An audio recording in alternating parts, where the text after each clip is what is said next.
Assalamualaikum warahmatullahi wabarakatuh. Selamat pagi anak-anakku semuanya.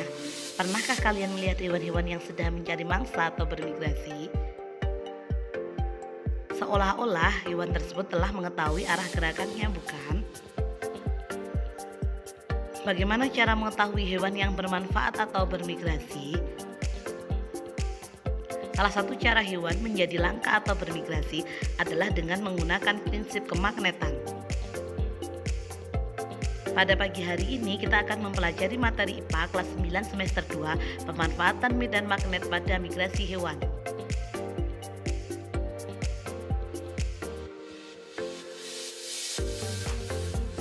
Setiap wilayah di belahan bumi mengalami perubahan musim setiap tahunnya.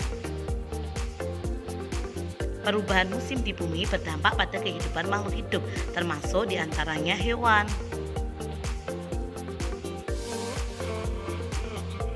Terdapat hewan yang hidup di darat, air, dan udara melakukan perpindahan tempat pada musim tertentu. Migrasi adalah perpindahan tempat pada musim tertentu untuk mempertahankan kehidupannya. Migrasi dilakukan hewan melalui jalur yang hampir sama setiap tahunnya. Beberapa hewan yang sering melakukan migrasi yaitu diantaranya burung, ikan salmon, paus. Mengapa pada saat migrasi hewan tidak salah arah atau tersesat ya?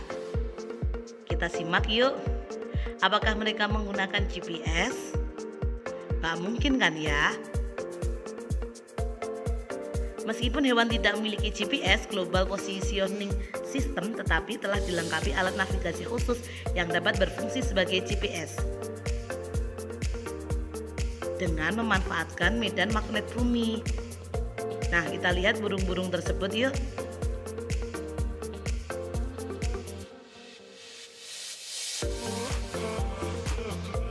Pemanfaatan medan magnet pada migrasi hewan, yaitu di situ ada terdiri dari dua kutub.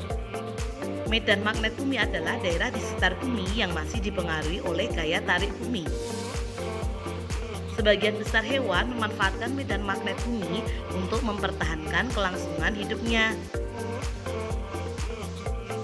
Medan magnet bumi dapat mempengaruhi batang magnet yang diletakkan bebas di sekitar permukaan bumi. Medan magnet di dalam tubuh hewan juga ada di dalamnya, dinamakan dengan biomagnetik, fenomena di mana di dalam tubuh hewan terdapat magnet.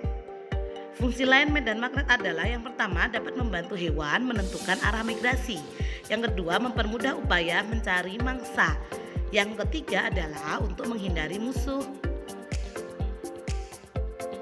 Beberapa hewan yang melakukan migrasi dengan memanfaatkan medan magnet bumi adalah: yang pertama adalah migrasi burung. Beberapa jenis burung, misalnya burung elang dan burung layang-layang, melakukan migrasi pada tiap musim tertentu. Burung tersebut menggunakan partikel magnetik yang ada pada tubuhnya untuk menciptakan peta navigasi dengan memanfaatkan medan magnet bumi.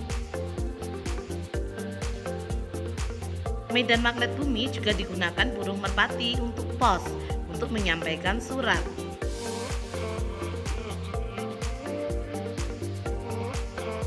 Burung merpati memanfaatkan medan magnet bumi sebagai penunjuk arah pulang. Hasil penelitian Kummel tahun 1974, dia memasang magnet di kepala burung merpati. Ternyata setelah dipasang magnet pada kepalanya, burung merpati tiba-tiba kehilangan arah dan tidak mengetahui jalan pulang.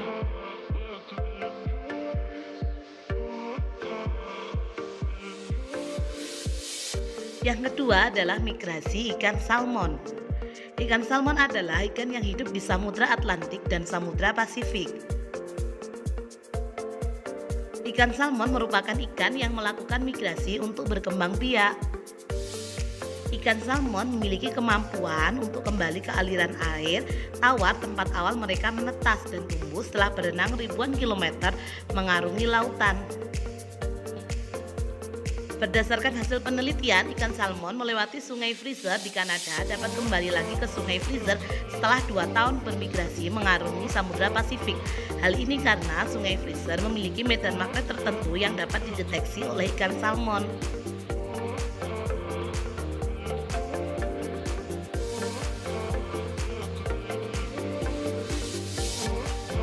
Yang ketiga adalah migrasi penyu.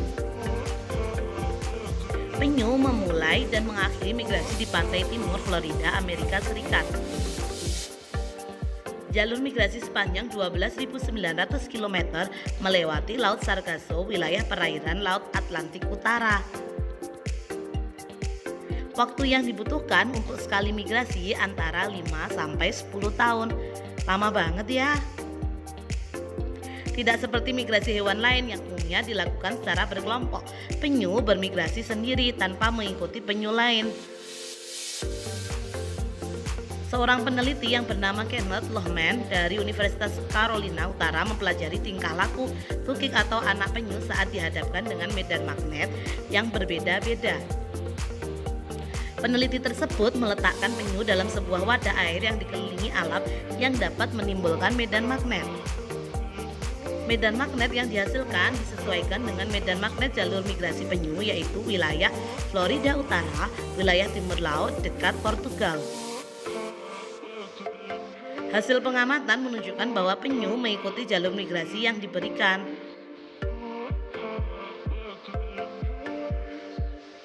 Ketika penyu mendeteksi medan magnet yang mirip dengan medan magnet wilayah dekat Portugal, penyu akan berenang menuju selatan ke arah Portugal.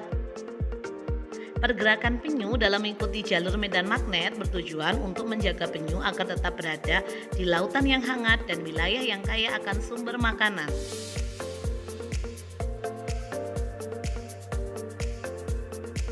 Yang keempat, migrasi lobster duri.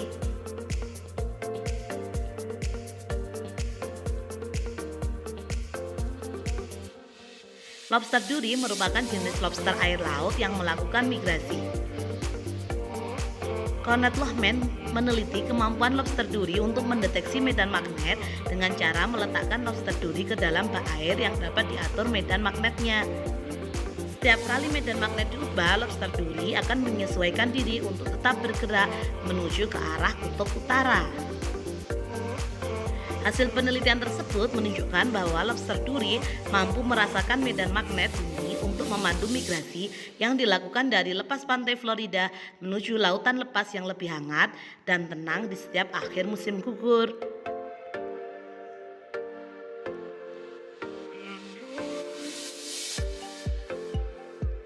Yang kelima, magnet dalam tubuh bakteri. Kita lihat yuk bagian-bagiannya. Di dalam tubuh bakteri, magnetotektik bakteria atau MTB terdapat organel komponen khusus yang disebut dengan magnetosom. Silahkan dilihat yuk magnetosomnya. MTB merupakan kelompok bakteri yang mampu melakukan navigasi dan bermigrasi dengan memanfaatkan medan magnet.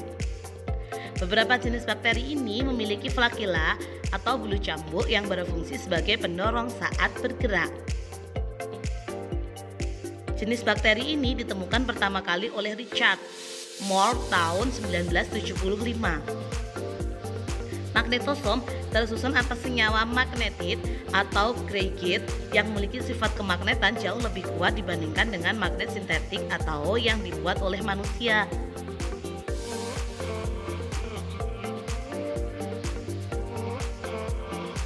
Magnetosom dan senyawa yang terkandung di dalamnya masih terus diteliti dan diduga memiliki potensi yang besar untuk digunakan dalam bidang kesehatan. Nah, demikian tadi penjelasan dari Bu Asnal ya. Semoga bermanfaat. Assalamualaikum warahmatullahi wabarakatuh.